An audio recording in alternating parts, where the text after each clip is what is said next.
The most dangerous moment in a man's life is not when he is rejected. It is when he believes he can prevent rejection by trying harder. Most men are not hurt by women because women are cruel. They are hurt because their sense of worth is placed outside themselves. In text messages, in attention, in being chosen. They believe control will save them. If they say the right thing, if they wait the right amount of time, if they become more attractive, more confident, more strategic. But control is the trap, because the moment your emotional stability depends on someone else's behavior, you are no longer free. This video is not about becoming cold. It is not about building walls or pretending you don't care. It is about developing something far more powerful. An inner foundation that cannot be shaken by silence, rejection, or loss of interest. A state where female approval becomes optional, not necessary. Before we begin, leave a comment with your location and local time. And if you value calm, grounded insight over empty motivation, subscribe to the channel. I remember the first time I noticed the pattern clearly. It was after midnight. I was sitting in my car outside her apartment engine, off phone in my hand. The street was quiet. A few lights were still on in the building. Mine was the only car parked there. I had sent a text 6 hours earlier. Simple. Calm, nothing risky. She hadn't responded. My chest felt tight, not dramatic. Just enough to be uncomfortable. My mind kept moving. Not fast, methodical. I replayed the last conversation, the tone of her voice, the way she smiled when we said goodbye. I scanned for mistakes, something I might have said wrong, something I should have said differently. I stared at my phone like it owed me an explanation. I knew the impulse that was coming, the second text, the one framed as casual but driven by panic, the one that never improves anything. I didn't send it. Not because I was disciplined, but because I had done this too many times before. Different women, different apartments. Same hour, same feeling, same internal negotiation. Wait a little longer. Be patient. Don't look needy. Don't push her away. Don't lose her. I told myself this time was different. I always did. With other women, it had ended the same way. The slow pullback, the delayed responses, the eventual conversation where she said she wasn't ready, or wasn't looking for anything serious, or had realized she needed to focus on herself. The words changed. The outcome didn't. After each one, I promised myself I would handle it better next time. I would be stronger, more confident, less affected. I believed that once I fixed whatever was wrong with me, this pattern would stop repeating. That belief kept me trapped. Because the problem was never the woman in front of me. It was that I kept putting myself in the same position emotionally. Waiting, hoping, reacting. I wasn't choosing these situations consciously. I was reenacting something familiar. That night in the car, it became impossible to ignore. I wasn't reacting to her silence. I was reacting to what her silence meant to me. The fear wasn't that she hadn't texted back. The fear was what I believed that silence said about my value, about my place, about my future. My body knew this pattern long before my mind did. The tension, the shallow breathing, the urge to fix something immediately. These reactions didn't belong to that specific moment. They were older, conditioned, automatic. I realized something uncomfortable. I had been calling these experiences bad luck, but luck doesn't repeat with this level of consistency. There was a structure underneath my relationships, a dynamic I carried with me. I approached women already leaning forward emotionally, already invested in being chosen, already prepared to adjust myself to keep interest alive. I thought this made me attentive. I thought it made me considerate. In reality, it made me unstable. Because the moment her behavior shifted, my internal state shifted with it. If she was warm, I felt calm. If she was distant, I felt anxious.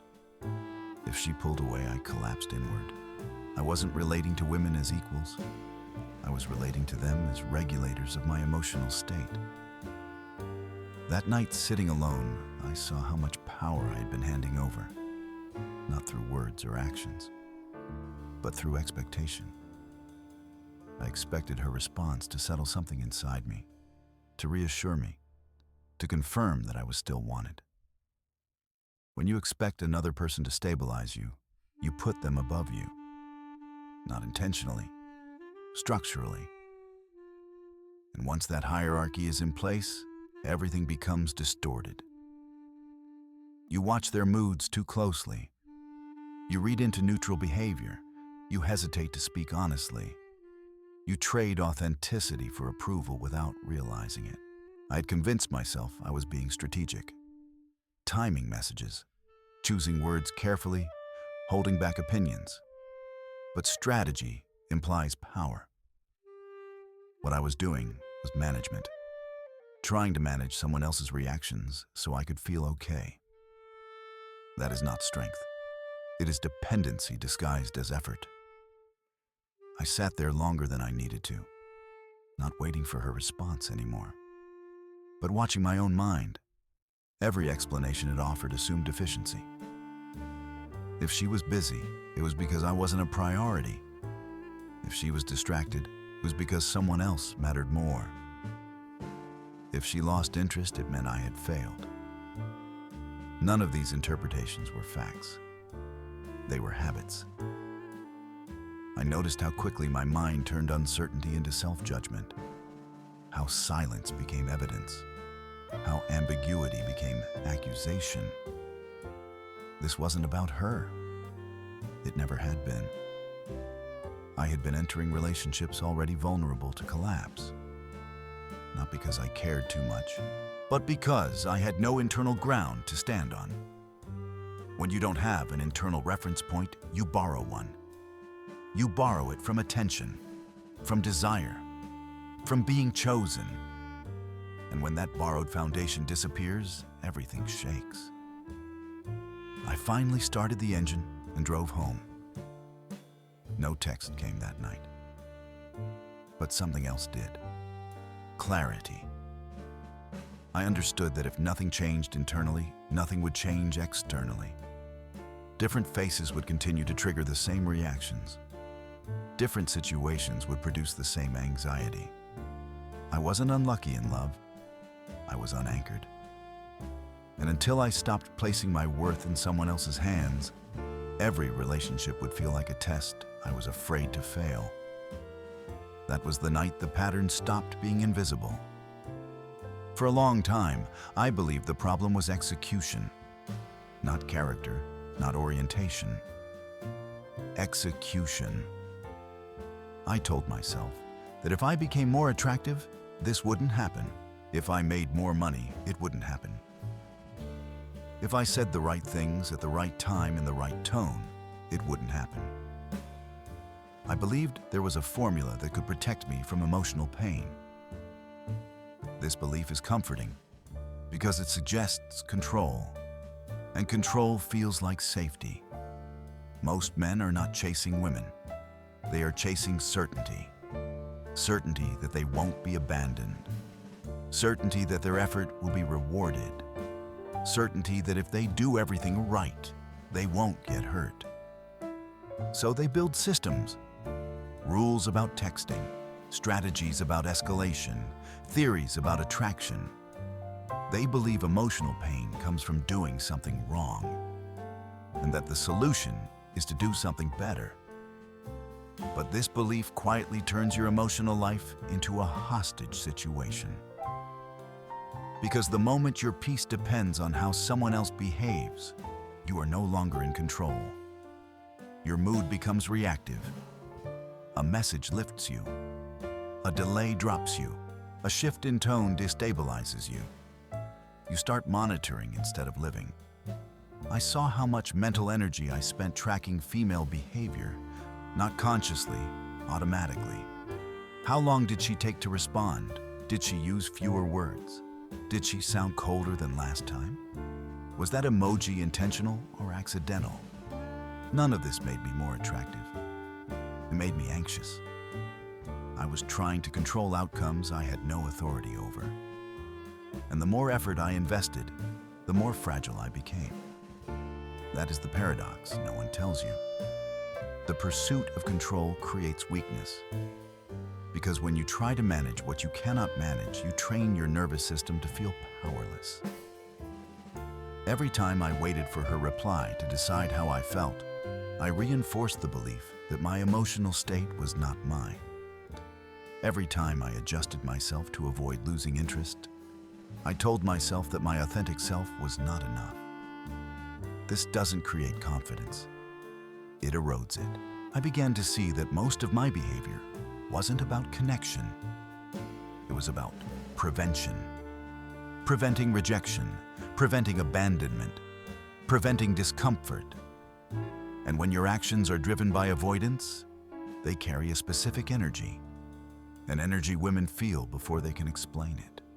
It's the energy of someone who needs the interaction to go well, not because he cares, but because he needs it to confirm something about himself. That need leaks out in hesitation, in overthinking, in excessive accommodation. You don't have to say, "I need your approval." Your behavior says it for you. I thought I was being careful. I was being dependent. I also noticed how much resentment this created over time. When you invest emotionally with the expectation of a specific return, and that return doesn't come, you don't just feel disappointed. You feel cheated, even if no promise was made. I told myself I was generous, attentive, available, but underneath that generosity was a silent contract. I give you this version of me. You give me reassurance. When that contract wasn't honored, I felt confused and small. That confusion came from a false premise. I believed emotional investment guaranteed emotional security. It doesn't. No amount of attractiveness, effort, or strategy can guarantee how someone feels tomorrow. Interest changes.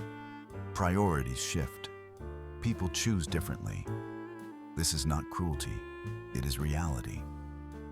The more I resisted this reality, the more pain I experienced. I was trying to negotiate with uncertainty, trying to outwork it, trying to outthink it. But uncertainty cannot be defeated. It can only be integrated. That was the shift I hadn't made yet.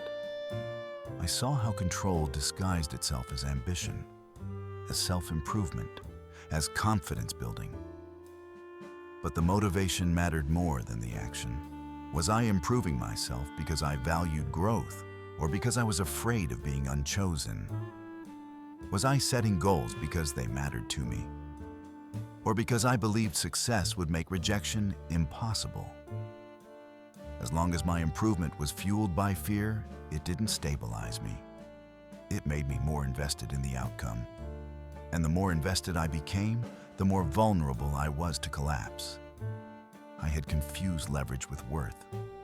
I believed if I increased my leverage in the dating market, I would finally feel secure. But leverage is external. It can be lost. Worth must be internal, or it doesn't exist at all. The illusion of control also made me blind to my own boundaries. I tolerated ambiguity I didn't like, accepted communication that left me unsettled, stayed longer than I should have. Not because I lacked standards, but because I was afraid to enforce them. Enforcing boundaries risks loss.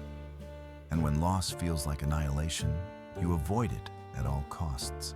I wasn't choosing women freely. I was clinging selectively. That realization was sobering. I understood then that emotional immunity could not come from optimization. No amount of refinement could fix a foundation built on external approval. As long as I needed women to behave a certain way to feel okay, I would remain reactive. As long as my sense of worth rose and fell with their attention, I would never be stable. The problem wasn't that I wanted connection. It was that I was using connection to regulate myself. And anything you use as regulation becomes a dependency. Control had promised safety, but it delivered anxiety. The moment I saw that clearly, the strategy lost its appeal. Not because I had something better yet, but because I finally understood what wasn't working. Once I saw the illusion of control for what it was, I couldn't unsee it. What surprised me wasn't how ineffective my strategies had been. It was how much damage they had quietly caused. Trying to control how women responded to me didn't make me safer. It made me smaller. Every adjustment I made to avoid discomfort taught my nervous system the same lesson, that I could not handle rejection as I was. That I needed to be something else to survive it. That belief erodes you over time. I noticed how cautious I had become. Not calm, cautious. I weighed every message. I softened every opinion. I delayed decisions that might upset the balance. Balance is the word men use when they're afraid to stand firmly. I wasn't relaxed in my interactions. I was vigilant. And vigilance is exhausting. The more I tried to prevent loss, the more I oriented my life around it. My attention narrowed. My presence thinned. I wasn't fully there with women. I was monitoring the situation from above, watching for danger. That posture doesn't communicate confidence. It communicates fragility. Confidence is grounded. It doesn't scan the room for threats. It doesn't need constant confirmation. What I was doing looked like confidence on the surface. Controlled responses, measured interest, strategic silence. But underneath it was fear. Fear that if I relaxed, something would go wrong. Fear that if I spoke freely, I'd lose her. Fear that if I stopped managing the interaction, I'd be exposed. Women feel this fear, even when they can't name it. Not because they are intuitive in a mystical sense, but because humans are sensitive to incongruence. When your words say one thing and your nervous system says another, people respond to the nervous system. I began to understand why my efforts often backfired, why trying harder made things worse. The more I needed reassurance, the more pressure I created. The more pressure I created, the more distance appeared. Distance confirmed my fear, which made me try harder. It was a closed loop. I thought women were pulling away randomly. In reality, they were responding to an unspoken demand. Not a demand expressed in words, a demand embedded in energy. Be consistent. Be interested. Don't leave. That demand doesn't invite desire.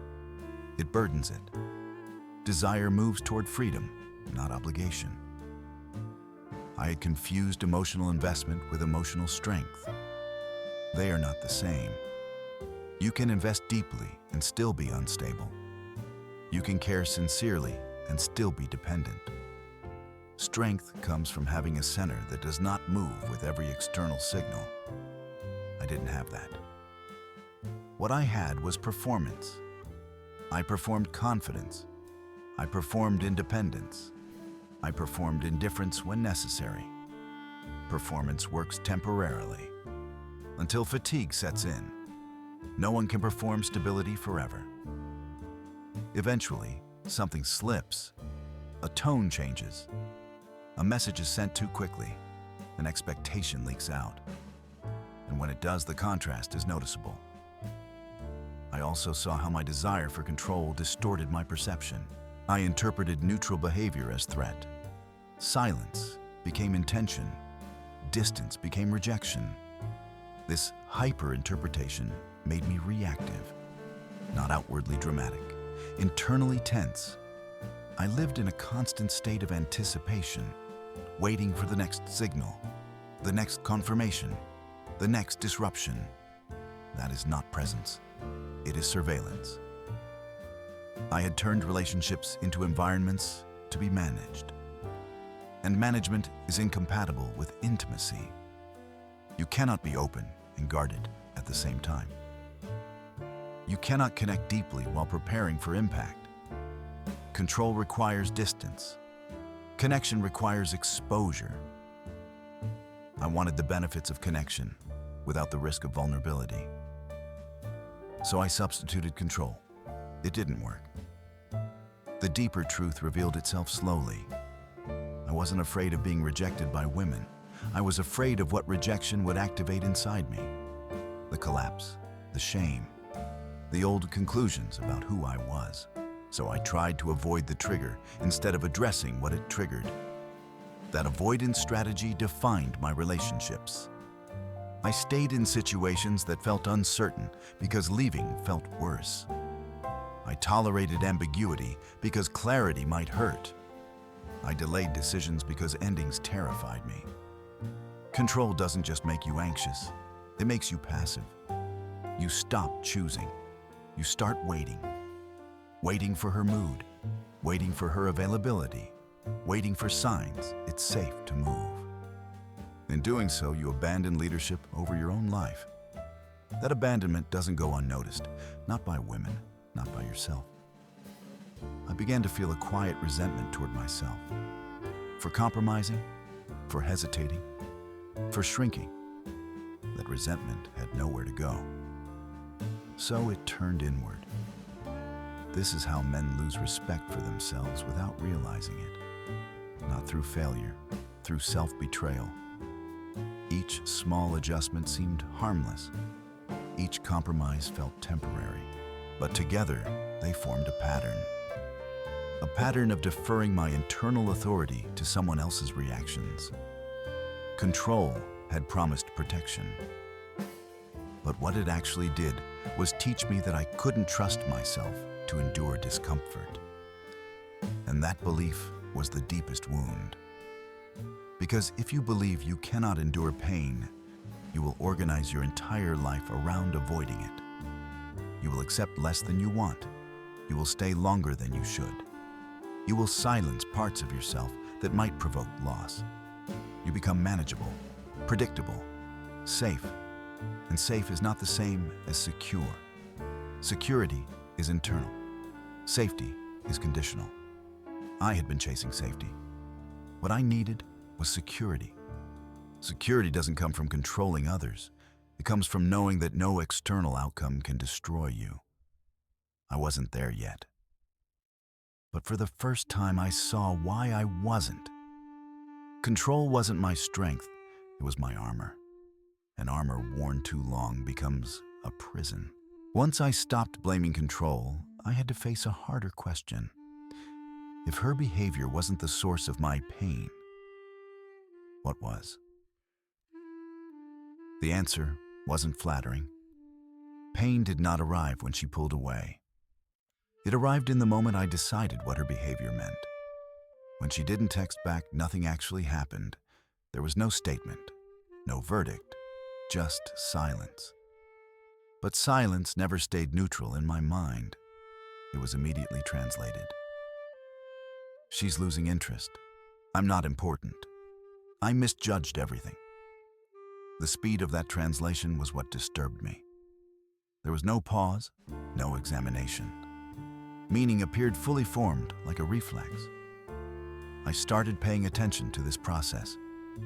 Not the event, the interpretation. Two men can experience the same silence and feel entirely different things.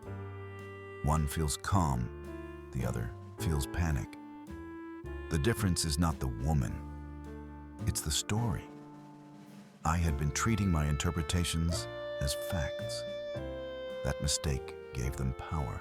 When she chose someone else, I told myself I had lost, that I had been compared and found inferior, that I was replaceable. But none of that was observable reality. It was narrative. Her choice was a data point.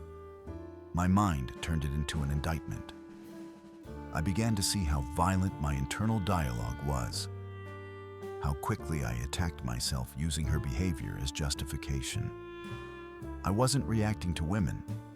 I was reacting to my own beliefs about what women's actions said about me. That distinction changed everything. Because if pain comes from interpretation, then power lies there too. You cannot stop people from changing their minds, but you can stop turning their choices into conclusions about your worth. I had never questioned these conclusions. They felt obvious, automatic. That's what made them dangerous. They lived below awareness, shaping my reactions before I had a chance to choose. I saw how rejection triggered memories that had nothing to do with the present moment, old sensations, old fears. The intensity I felt didn't match the situation. It matched something older. A canceled date shouldn't devastate a grown man. But it did. That told me the pain wasn't coming from the date. It was coming from history. I started tracing that history. Every time I felt dismissed, something familiar surfaced. A sense of being overlooked, unchosen. I realized that women weren't creating this feeling. They were activating it. The source was internal. And until I acknowledged that I would keep outsourcing my emotional stability, this realization was uncomfortable because it removed my favorite excuse. I could no longer say, "She did this to me," and stop there. Her behavior was a trigger, not a cause. That meant responsibility returned to me. Not responsibility for her choices, responsibility for my reactions. At first, this felt like self-blame. It wasn't. Blame is about fault. Responsibility is about power. If my suffering came from my interpretations, then I could change them. But changing them required honesty. I had to admit how much meaning I extracted from being wanted, how deeply I equated interest with value. Being desired wasn't just pleasant, it was stabilizing. Without it, I felt ungrounded. That dependency explained everything. Why silence felt unbearable, why rejection felt catastrophic. I had been using women as mirrors, not to see them, to see myself. And when the mirror didn't reflect admiration, I assumed something was wrong with me. That assumption had never been questioned. I saw now that I had trained myself to do this. Through repetition, through reinforcement. Every time attention lifted me and absence dropped me, the pattern strengthened. Over time, my nervous system learned that female interest meant safety, and loss of interest meant danger. This conditioning didn't care about logic. It cared about survival. Understanding this didn't immediately dissolve the pain, but it created space. For the first time, I could pause between event and interpretation. She hasn't replied yet. That's a fact. Everything else was optional. I started asking different questions. What else could this mean? What am I assuming without evidence? Why does this specific behavior affect me so strongly? These questions weakened the old narratives, not by force, by exposure. I also noticed something else. When I didn't collapse internally, her behavior lost power. Silence stopped being an emergency. Distance stopped being a verdict. I wasn't numb, I was clear. That clarity revealed another truth. Much of my suffering came from trying to control outcomes to avoid facing my own insecurities. If I could ensure interest, I wouldn't have to confront the fear of being unwanted. Control was avoidance. Once I stopped avoiding, the fear surfaced, raw, unfiltered. It said, if I'm not chosen, I don't matter. That belief had been running my relationships. Seeing it clearly didn't destroy me. It humbled me. I understood then that healing wasn't about becoming indifferent. It was about becoming honest. honest about what I feared, honest about what I needed, honest about where I was placing my worth. Women hadn't been hurting me. My interpretations had been.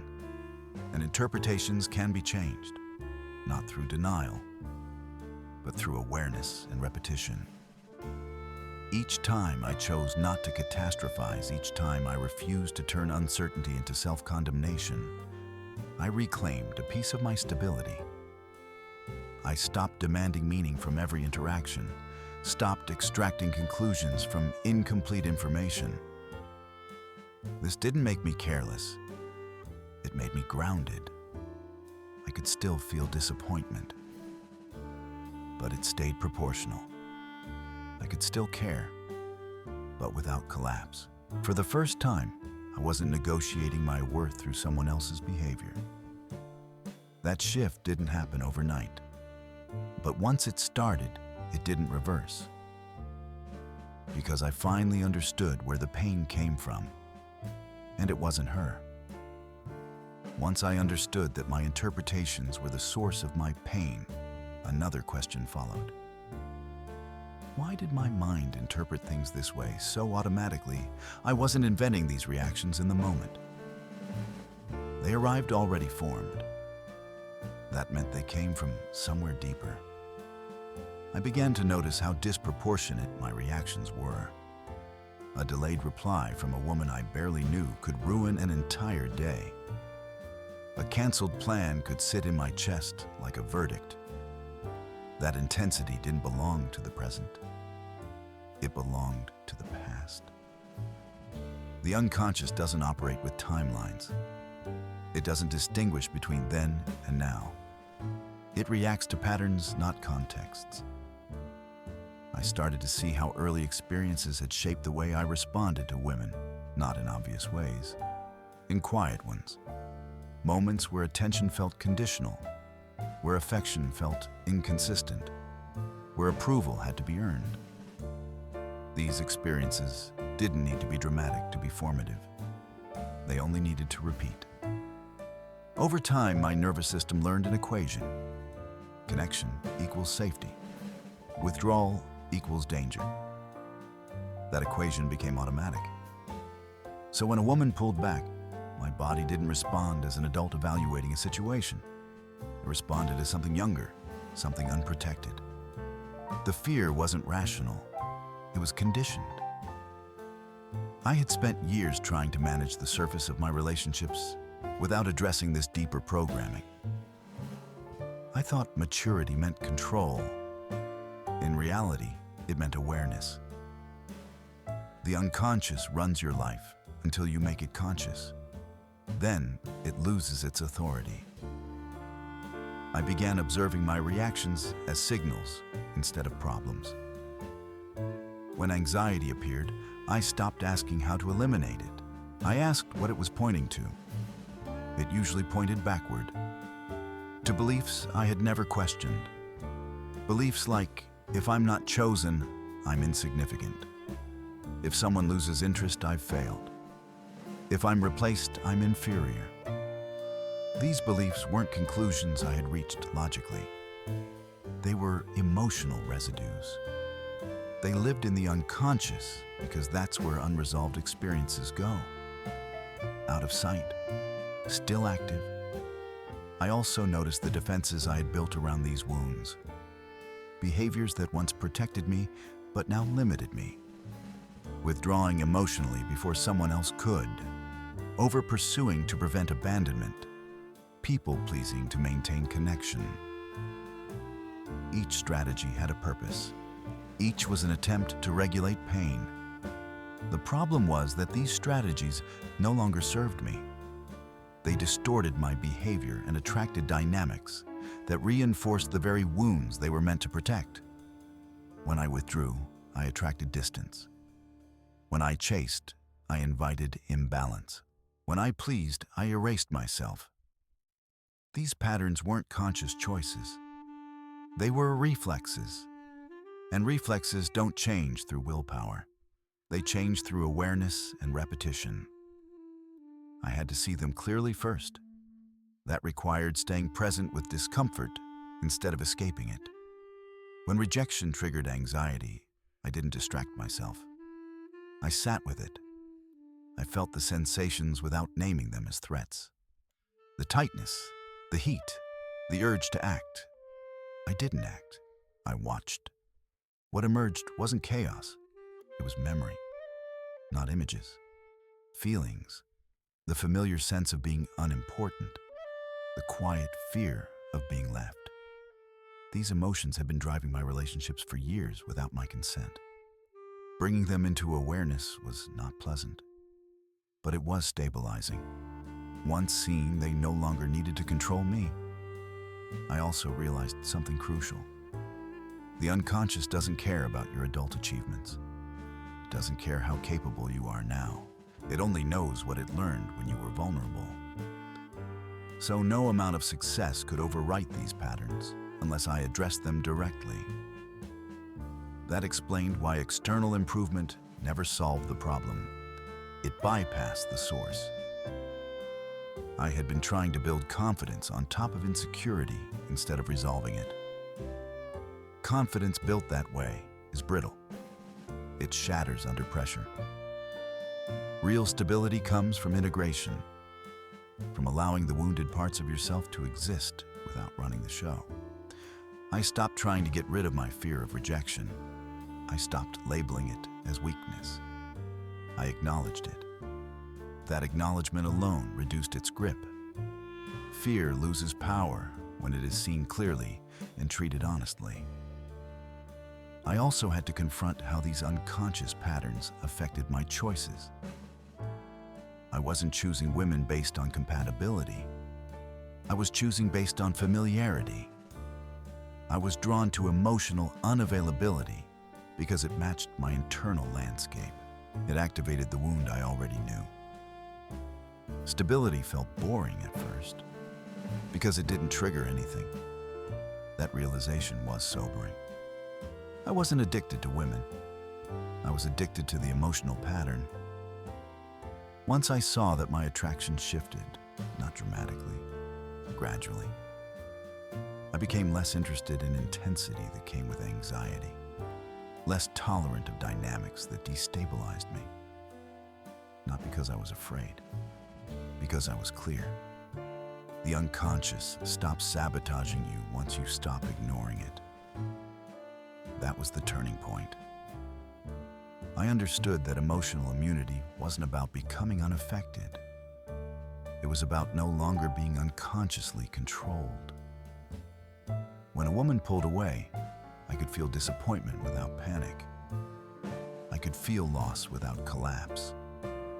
The difference was integration. I wasn't trying to be above my emotions anymore. I was standing with them.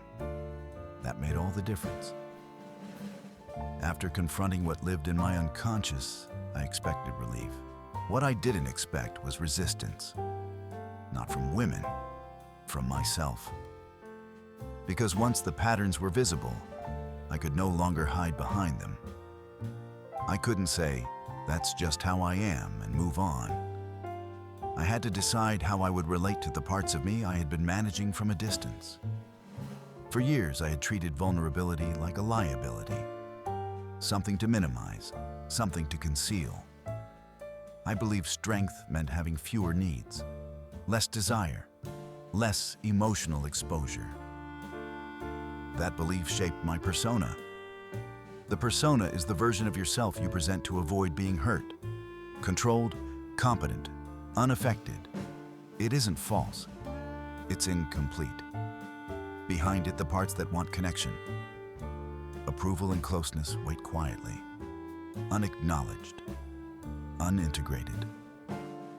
Those parts don't disappear when ignored. They look for expression. In my case, they surfaced as anxiety, overinvestment, and sensitivity to rejection. I realized then that my problem wasn't neediness. It was disowning my needs. I wanted closeness, but pretended I didn't. I valued connection, but acted indifferent. I cared deeply, but performed restraint. That internal split created tension. Integration meant closing that split. not by indulging every impulse, but by acknowledging every part. I stopped pretending I didn't care when I did. I stopped shaming myself for wanting connection. I stopped labeling vulnerability as weakness. Wanting love is not a flaw. Fear of rejection is not immaturity. They are human responses. What turns them destructive is suppression. When you deny parts of yourself, they operate without your awareness. When you integrate them, they inform you instead of controlling you. This required a shift in how I related to discomfort. Before, discomfort was something to escape, something to fix. Now it became something to stay with.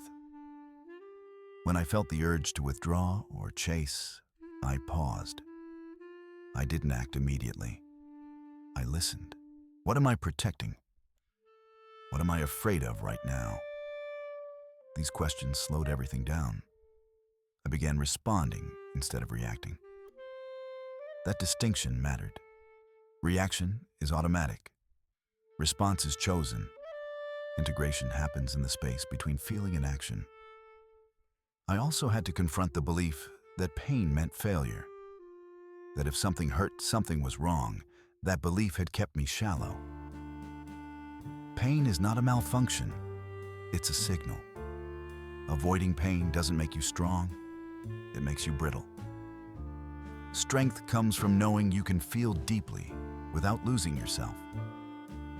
As I allowed myself to feel disappointment, loneliness, and uncertainty without immediately neutralizing them, something unexpected happened. They passed. Not because I solved them, but because I didn't fight them. Emotions lose their intensity when they're not resisted. I stopped needing women to regulate my emotional state because I learned how to sit with my own.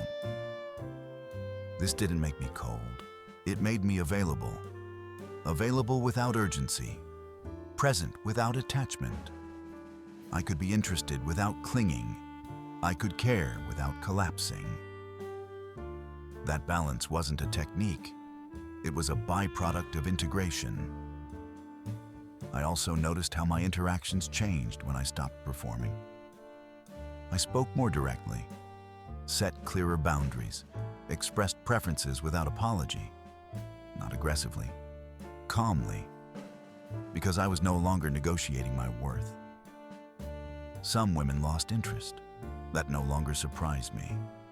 Their interest had been tied to my performance. Once the performance ended, so did the attraction. Others responded differently.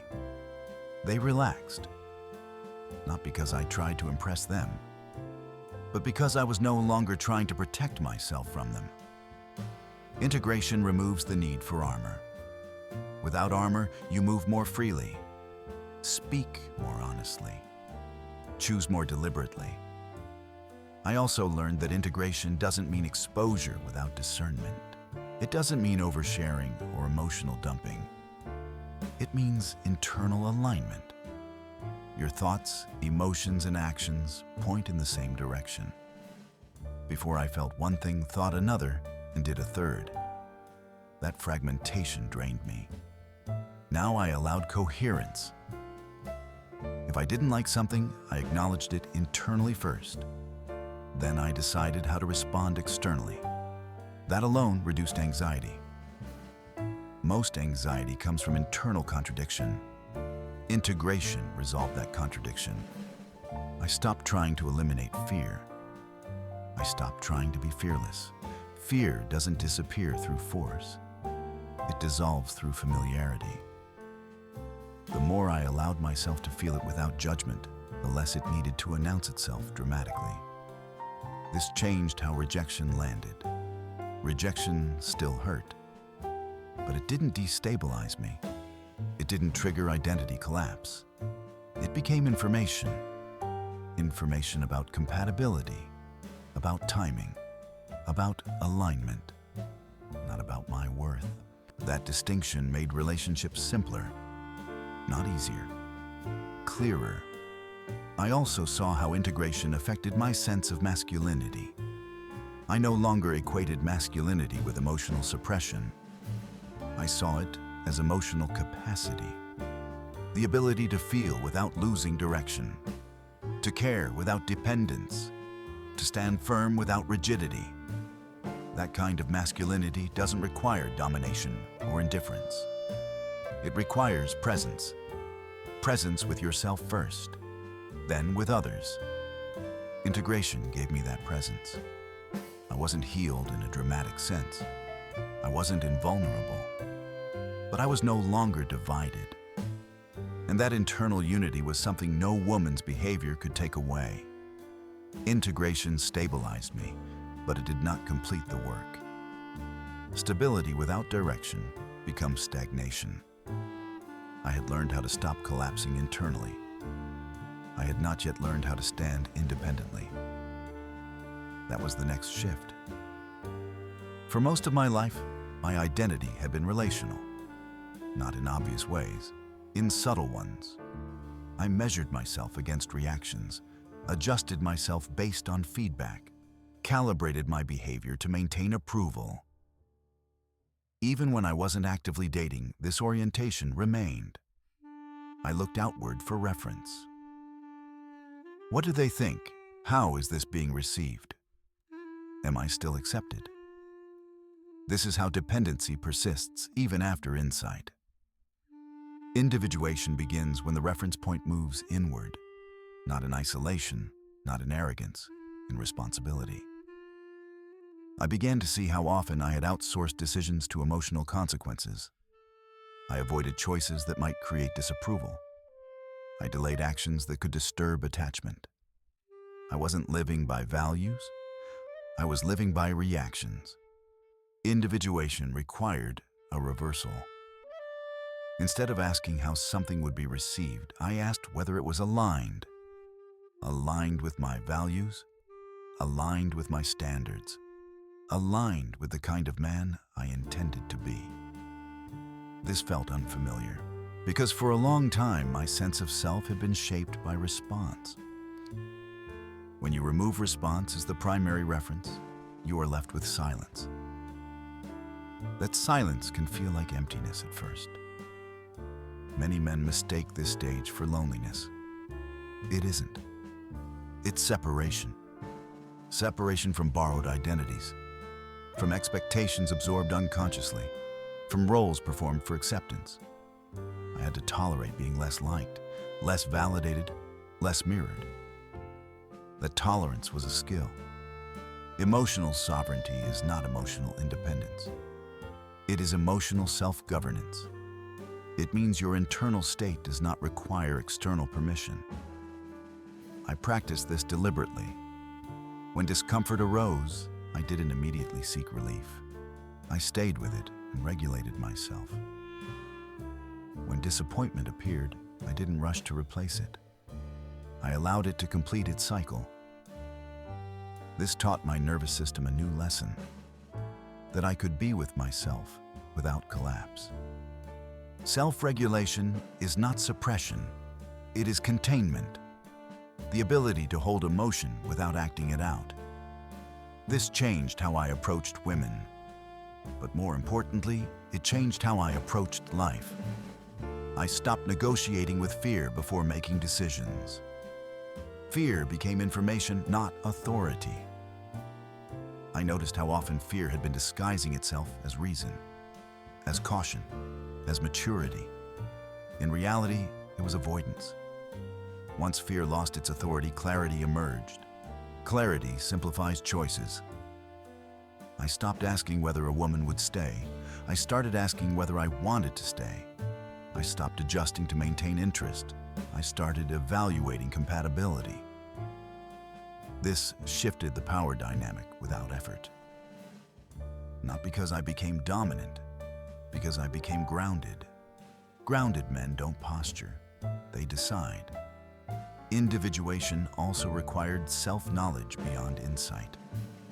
Not just knowing my wounds, knowing my preferences, what I actually wanted, what I would not tolerate, what mattered to me even when no one was watching. These questions had been postponed for years. Because as long as I was oriented toward being chosen, my preferences were secondary. I was available, adaptable, flexible. That flexibility came at a cost. Now I became selective. Selectivity is not entitlement. It is discernment. When you no longer need validation, you can afford to be honest. Honest about attraction, honest about standards, honest about timing. This honesty reduced confusion in my relationships, including the endings. Endings stopped feeling like failures. They felt like conclusions. Individuation also exposed how much of my identity had been shaped by collective expectations. What a man should be, what confidence should look like, what success should provide. I questioned these assumptions, not intellectually, practically. Did this goal matter to me? Or did it matter because it signaled worth? Was I pursuing this path because it fulfilled me, or because it protected me from judgment? These questions stripped away false ambition. What remained was quieter, more durable. Emotional sovereignty deepened as my life became less reactive. I stopped reorganizing my priorities around emotional spikes. Loneliness no longer dictated action. Attraction no longer dictated investment. I could feel both without surrendering to them. This is where responsibility matured. Taking responsibility for my emotional reactions didn't mean blaming myself. It meant claiming authorship. I stopped saying this made me feel and started saying I'm feeling this. That language shift mattered. It returned agency. No one could make me feel inadequate. Inadequacy had to be accepted internally first. This didn't make me invulnerable. It made me honest. Honesty reduces drama. Drama thrives on confusion about responsibility. As I became more sovereign, my tolerance for manipulation decreased naturally. Not through vigilance, through indifference. Manipulation requires emotional hooks. Without hooks, it has nothing to grab. Hot and cold behavior stopped being intriguing. Ambiguity stopped feeling seductive. Consistency became attractive. Not because I was afraid of intensity, but because intensity without stability no longer felt meaningful. Individuation also changed how I related to solitude. Solitude stopped being a waiting room.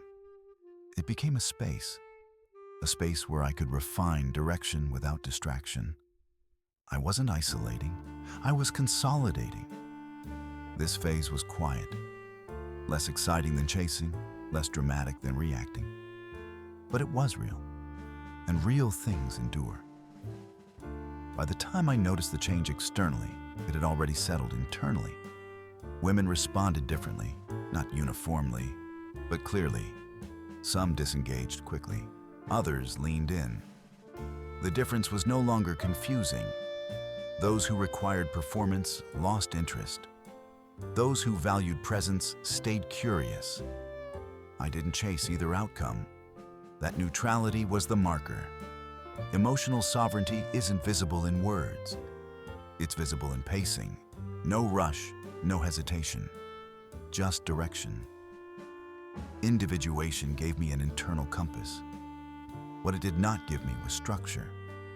Direction without structure dissolves under pressure. That was the next realization. For years, my life had been flexible in the wrong places. I adjusted schedules. I adjusted priorities. I adjusted standards. Not because I lacked discipline, because I lacked a core that required protection. When your identity depends on being accepted, boundaries feel dangerous. They threaten access. They risk loss.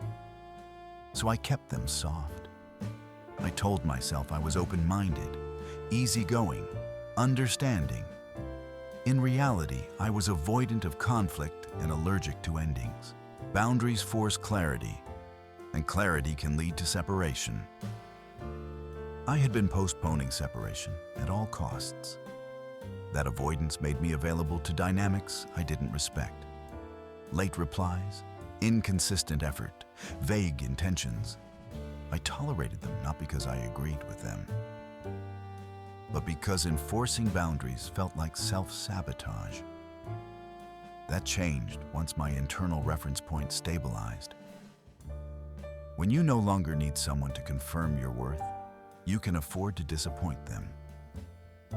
That is the foundation of real boundaries. Boundaries are not rules imposed on others. They are decisions about access. Who gets my time? Who gets my attention? Who gets my energy?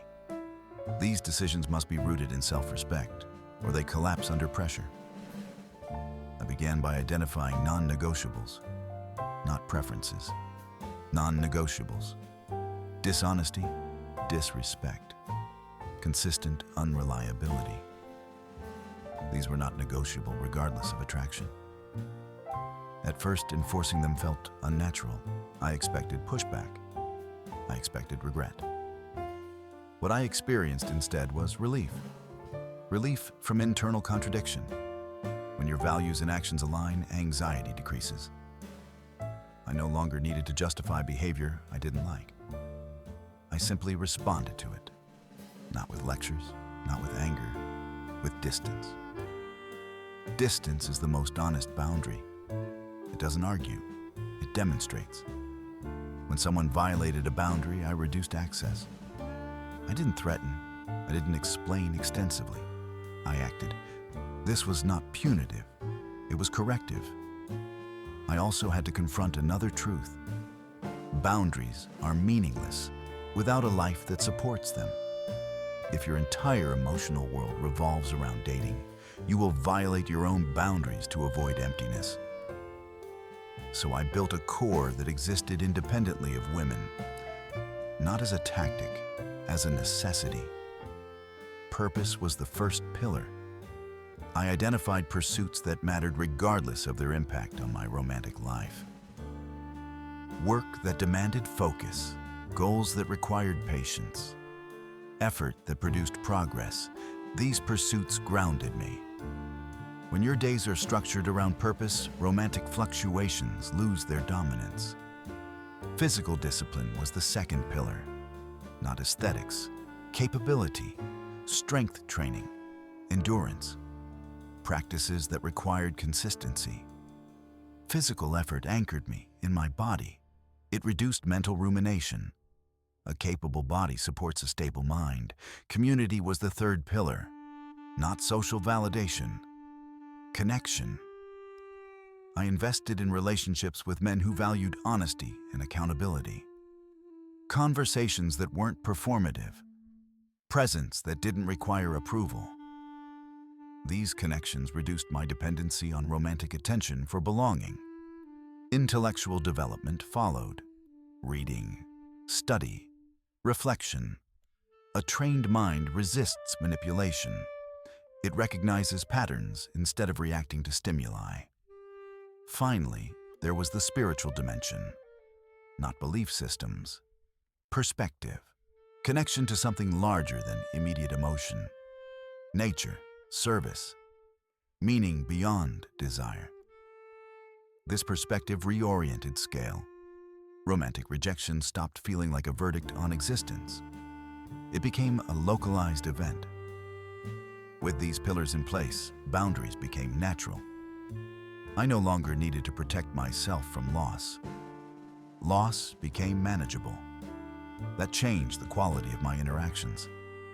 I no longer tolerated ambiguity I didn't respect. I no longer invested where effort wasn't reciprocated. Not because I was rigid, because I was clear. Clarity is attractive, not universally. Specifically, it repels those who benefit from confusion. It attracts those who value stability. Some women reacted poorly to boundaries. They interpreted them as withdrawal or challenge. I didn't correct them. Their interpretation was information. Women who lost interest when I enforced boundaries were revealing something important. They were interested in access without accountability. That wasn't partnership. it was consumption. Women who respected boundaries responded differently. They felt safer, more relaxed. Boundaries create safety when they are grounded in self-respect. This is where many men get it wrong. They enforce boundaries from fear or anger, from an attempt to control. Those boundaries provoke resistance. Boundaries enforced from calm certainty invite respect. I also noticed how boundaries protected me from my own tendencies, from overinvesting, from idealizing, from ignoring red flags.